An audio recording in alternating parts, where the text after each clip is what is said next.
സമീപകാലത്ത് രണ്ട് യുദ്ധങ്ങളാണ് നാം കണ്ടത്. ഇന്ത്യയും പാകിസ്ഥാനും തമ്മിൽ, ഇറാനും ഇസ്രായേലും തമ്മിൽ. രണ്ടിനെയും യഥാർത്ഥ അർത്ഥത്തിൽ ഒരു യുദ്ധം എന്ന് പറയാൻ പറ്റുമോ എന്നറിയില്ല. ഇന്ത്യയും പാകിസ്ഥാനും തമ്മിൽ നടന്നത് വേണമെങ്കിൽ ഒരു കോൺഫ്ലിക്റ്റ് എന്ന് വേണമെങ്കിൽ പറയാം. പക്ഷെ രണ്ടിനും, അതായത് ഇന്ത്യയുടെ ഓപ്പറേഷൻ സിന്ദൂറിനും ഇസ്രായേലിന്റെ ഓപ്പറേഷൻ റൈസിംഗ് ലയണിനും സമാനതകൾ ഒട്ടേറെയുണ്ട്. പഹൽഗാമിൽ ഭീകരാക്രമണം നടത്തിയതിനെ തുടർന്നാണ് ഇന്ത്യ പാകിസ്ഥാനിലെ ഭീകര കേന്ദ്രങ്ങളിലേക്ക് ആക്രമണം നടത്തിയത്. അതേപോലെ തന്നെ സ്വന്തം നിലനിൽപ്പിന് വേണ്ടിയാണ് ഇസ്രയേലും ഇറാനിലേക്ക് മിസൈൽ അയച്ചത്. രണ്ട് ഭാഗത്തും, ഇന്ത്യയോട് പാകിസ്ഥാൻ, ഇസ്രയേലിനോട് ഇറാൻ, രണ്ടും ന്യൂക്ലിയർ ശക്തികളാണ്. അങ്ങനെ കൃത്യമായ ആസൂത്രണത്തോടുകൂടിയുള്ള ആക്രമണങ്ങളാണ് രണ്ട് സ്ഥലത്തും നടന്നത്. ഇങ്ങനെ ഒരുപാട് സമാനതകൾ ഉള്ള ആക്രമണങ്ങളാണ് നടന്നിരിക്കുന്നത്. ഓപ്പറേഷൻ സിന്ദൂർ ഇന്ത്യയെ സംബന്ധിച്ചിടത്തോളം തീവ്രവാദത്തിനെതിരായിട്ടുള്ള ഒരു നീക്കമായിരുന്നു. കഴിഞ്ഞ 40 വർഷത്തോളമായി ഇന്ത്യയിൽ പാകിസ്ഥാൻ ഭീകര പ്രവർത്തനം നടത്തുകയാണ്. അതേസമയത്ത് ഈ ആക്രമണത്തിന്റെ ഒരു പ്രത്യേകത, 1971 ശേഷം ഇന്ത്യ ആദ്യമായിട്ടാണ് പാകിസ്ഥാന്റെ ഭൂമിക്കകത്ത് കയറി ആക്രമണം നടത്തുന്നത്. 1971 അത് ഇന്ത്യയും പാകിസ്ഥാനും തമ്മിലുള്ള ബംഗ്ലാദേശ് രൂപീകരണത്തിന് വേണ്ടിയുള്ള ഒരു യുദ്ധമായിരുന്നെങ്കിൽ, ഇത്തവണ പാകിസ്ഥാൻ ഇന്ത്യയിലേക്ക് നടത്തുന്ന ഭീകര പ്രവർത്തനത്തിന് തിരിച്ചടി കൊടുക്കുകയായിരുന്നു നാം ചെയ്തത്. ഇതിനു മുമ്പും ചില എയർ സ്ട്രൈക്കുകൾ, സർജിക്കൽ സ്ട്രൈക്കുകൾ നടത്തിയെങ്കിലും ഇത്രയധികം പാകിസ്ഥാനിൽ അകത്ത് കയറി ഇന്ത്യ ആക്രമണം നടത്തിയിരുന്നില്ല. ഇതേപോലെ തന്നെയാണ് ഇസ്രായേലും ചെയ്തത്. കാരണം ഇസ്രായേലിനെ സംബന്ധിച്ചിടത്തോളം ഇസ്രായേലിന്റെ നിലനിൽപ്പിന് വേണ്ടിയുള്ള പോരാട്ടമായിരുന്നു അവർ നടത്തിയിരുന്നത്. ഇസ്രായേൽ ഒരു കൊച്ചു രാജ്യമാണ്. ഇസ്രായേലുമായിട്ട് ശത്രുതയുള്ള ഇറാൻ ആണവ ശക്തി പ്രയോഗിക്കുകയാണെങ്കിൽ ഇസ്രായേൽ ഇല്ലാതായി പോകും. അതുകൊണ്ട് തന്നെ അവർ നിലനിൽപ്പിന് വേണ്ടി ഇസ്രായേലിന്റെ ആണവ കേന്ദ്രങ്ങളിലേക്ക് ആക്രമണം നടത്തുകയായിരുന്നു ചെയ്തിരുന്നത്. ഇന്ത്യയും ഇത് തന്നെയാണ് ചെയ്തത്. ഇന്ത്യ ചെയ്തത് പാകിസ്ഥാൻ സൈന്യത്തിനെതിരായിട്ടായിരുന്നില്ല, പാകിസ്ഥാനിലെ ജനങ്ങൾക്കെതിരായിട്ടായിരുന്നില്ല, പാകിസ്ഥാനിലെ എസ്റ്റാബ്ലിഷ്മെന്റുകൾക്കെതിരായിട്ടായിരുന്നില്ല, മറിച്ച് പാകിസ്ഥാനിലെ ഭീകര കേന്ദ്രങ്ങൾക്കെതിരായിട്ടായിരുന്നു നടത്തിയത്. പക്ഷെ പിന്നീട് അത് പാകിസ്ഥാൻ ഇന്ത്യയിലെ സിവിലിയന്മാരെ ആക്രമിക്കുകയും അതൊരു വലിയ രീതിയിലുള്ളൊരു യുദ്ധത്തിന്റെ രീതിയിലേക്ക് കലാശിക്കുകയുമാണ് ചെയ്തത്.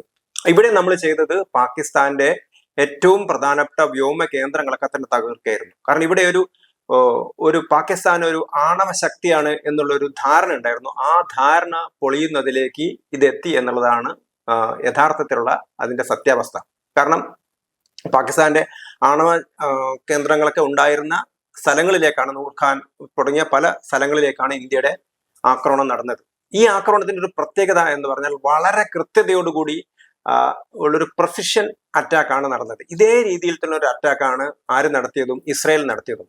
അതുകൊണ്ടാണ് പിന്നീട് ഇസ്രായേൽ അമേരിക്ക നേരിട്ട് 37 മണിക്കൂർ നീണ്ടു നിന്ന ഒരു യുദ്ധം ഇറാഖുമായിട്ട് നടത്തിയത്. കാരണം അത്രയും ദൂരത്തുനിന്നാണ് അമേരിക്ക, ഭൂലോകത്തിന്റെ മറ്റൊരു ഭാഗത്തുനിന്നാണ് അമേരിക്ക വന്നത്.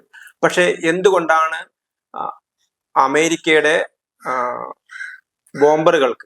ബങ്കർ ബസ്റ്റർ ബോംബറുകൾക്ക് ഇറാന്റെ 3 ന്യൂക്ലിയർ കേന്ദ്രങ്ങളെ തകർക്കാൻ കഴിഞ്ഞത്? കാരണം ഇറാന്റെ എയർ ഡിഫൻസിനെ ഇല്ലാതാക്കാൻ ഇസ്രയേലിന് കഴിഞ്ഞിരുന്നു. ഇതേപോലെ തന്നെയാണ് ഇന്ത്യക്കും കഴിഞ്ഞത്. പാകിസ്ഥാന്റെ എയർ ഡിഫൻസിനെ ഇല്ലാതാക്കാൻ കഴിഞ്ഞത് കൊണ്ടാണ് നമുക്ക് അതിശക്തമായിട്ട് പാകിസ്ഥാനെ ഞെട്ടിത്തെരിപ്പിക്കുന്ന രീതിയിലുള്ള ആക്രമണം നടത്താൻ പറ്റിയത്. അത് പാകിസ്ഥാൻ തന്നെ പിന്നീട് അത് സമ്മതിച്ച, പാകിസ്ഥാന്റെ ഉപപ്രധാനമന്ത്രി തന്നെ പിന്നീട് സമ്മതിച്ചാണ്.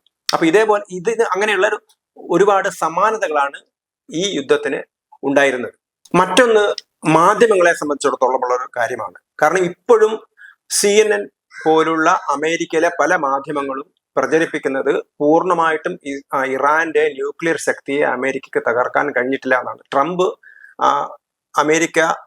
ഇറാന്റെ ന്യൂക്ലിയർ ശക്തിയെ ഇല്ലാതാക്കി എന്ന് പറയുമ്പോഴും അതിന് കഴിഞ്ഞിട്ടില്ല എന്നാണ് മാധ്യമങ്ങൾ പറയുന്നത്. ഇതേപോലത്തുള്ള മാധ്യമ പ്രചരണം ഇന്ത്യയിലും നടന്നിരുന്നു. പക്ഷെ പിന്നീട് അത് കാര്യങ്ങളൊക്കെ ബോധ്യപ്പെട്ട് കഴിഞ്ഞു. ഇപ്പം CIA ഒക്കെ വളരെ വ്യക്തമായ സോഴ്സോടുകൂടി പറഞ്ഞിരിക്കുകയാണ് ഇറാന്റെ ആണവ ശക്തി മുഴുവൻ അവർക്ക് തകർക്കാൻ കഴിഞ്ഞിരിക്കുന്നു. കാരണം അത്ര രീതിയിലുള്ള പ്രൊസിഷനോടുകൂടി വളരെ മുൻകരുതലുള്ള, ഇതുവരെ അമേരിക്ക മറ്റൊരു രാജ്യത്തിനും ഇല്ലാത്ത രീതിയിലുള്ള ആയുധങ്ങൾ ഉപയോഗിച്ചുകൊണ്ടാണ് അമേരിക്ക ആക്രമണം നടത്തിയത്. ഇതുവരെ ആ ആയുധങ്ങളുടെ പേര് പോലും ഇതുവരെ പുറത്തു വന്നിട്ടില്ല എന്നുള്ളതാണ് ഒരു കാര്യം. ഇവിടെ സമാനതകൾ രണ്ട് രാജ്യത്തിനുമുണ്ട്. പക്ഷെ ഇന്ത്യയിൽ ലെഫ്റ്റ് ഗ്രൂപ്പുകളും വേണമെങ്കിൽ റൈറ്റ് ഗ്രൂപ്പുകൾ എന്ന് പറയാം. ഒരു വിഭാഗം ഇറാനെ മാനസികമായി അനുകൂലിക്കുന്ന സമയത്ത് മറ്റൊരു വിഭാഗം ഇസ്രായേലിനെ അനുകൂലിക്കുകയാണ്. അത് രാഷ്ട്രീയമായ കാര്യങ്ങളാണ്. പക്ഷേ രാജ്യം എന്ന നിലയ്ക്ക് നോക്കുന്ന സമയത്ത് ഇന്ത്യയെ സംബന്ധിച്ചിടത്തോളം പാകിസ്ഥാൻ ഇന്ത്യയുടെ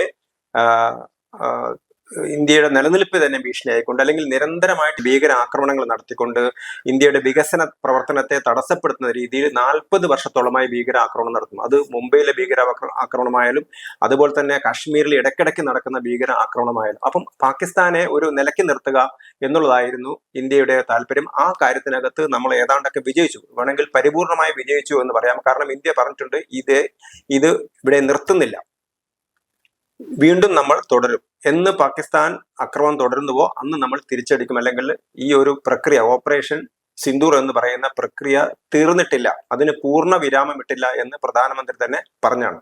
അതേപോലെ തന്നെ ഈ ഒരു വെടിനിർത്തൽ ഉണ്ടായ സമയത്തും അതിനുശേഷവും പാകിസ്ഥാൻ ആക്രമണം നടത്തിയിരുന്നു. പക്ഷേ നമ്മൾ തിരിച്ച് ആക്രമിച്ചില്ല, അത് വളർന്നു വന്നില്ല എന്ന് മാത്രം. ഇതേപോലെ തന്നെയാണ് ഇറാനും ഇസ്രായേലും തമ്മിലുള്ള ആക്രമണം, വെടിനിർത്തൽ സീസ് ഫയർ ഉണ്ടായ ശേഷവും ഇറാൻ ആക്രമണം നടത്തിയിരുന്നു. അങ്ങനെ ഒരുപാട് സമാനതകൾ ഉള്ള ആക്രമണമാണ് അല്ലെങ്കിൽ യുദ്ധമാണ് ഇന്ത്യയും പാകിസ്ഥാനും തമ്മിൽ നടന്നതും ഇറാനും ഇസ്രായേലും തമ്മിൽ നടന്നതും എന്ന് വേണമെങ്കിൽ നമുക്കിതിനെ വിശേഷിപ്പിക്കാം.